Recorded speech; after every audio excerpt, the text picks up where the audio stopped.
ang buhay nga naman, talagang iba-iba yung mga pagsubok na dumadating sa atin. Nasa sa atin na lang kung paano natin to i-handle. Tulad na lamang po ng kwento, partner, ni Roel Capio na dating waiter at janitor. Aba, hindi siya nagpatalo. Partner, kung dati hirap na hirap siya, ngayon nang dahil sa kanyang sipag, tiyaga at tatag ng loob, aba, umangat ang kanyang buhay. At narito po ang kanyang kwento.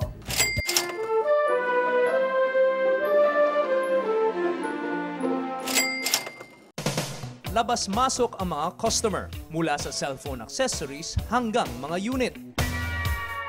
Ito ang tindahan na buo ni Roel Capio, Tubong Bungabong Oriental, Mindoro. Napakahirap ng buhay talaga ng pamilya ko. Yung father ko kasi wala kaming sariling sinasaka.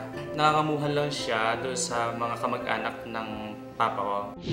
Nakatapos ng high school si Roel at sa kagustuhan takasan ang hirap na dinaranas noon sa probinsyang kinalakihan ay nagpa siyang makipagsapalaran sa Maynila.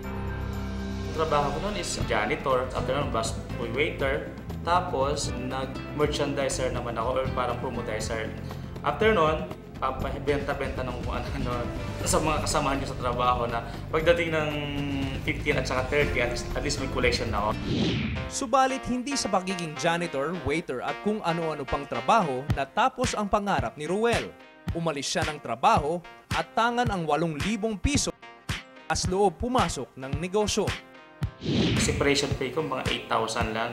Yan yung pinag-umpisahan ko sa pagninegosyo ko na kahit kung ano-ano rin na pwede nating pagkakitaan.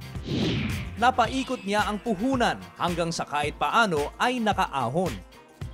Kasabay pa ng magandang kapalaran ni Roel ay nang mapangasawa ang dating artista na si Margarita Milan. Biniyayaan sila ng 2 supling.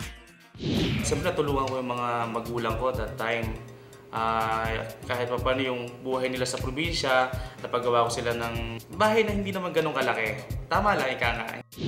At sa tuloy-tuloy na swerte ni Roel, napalawak niya ang negosyong cellphone sa iba't ibang mall sa Metro Manila.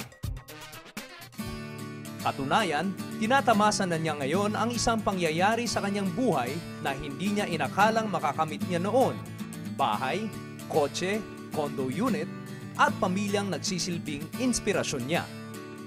Maging masipag ka at saka matyaga panalangin sa Panginoon. Yun lang ang kailangan. Maging matipid ka nga.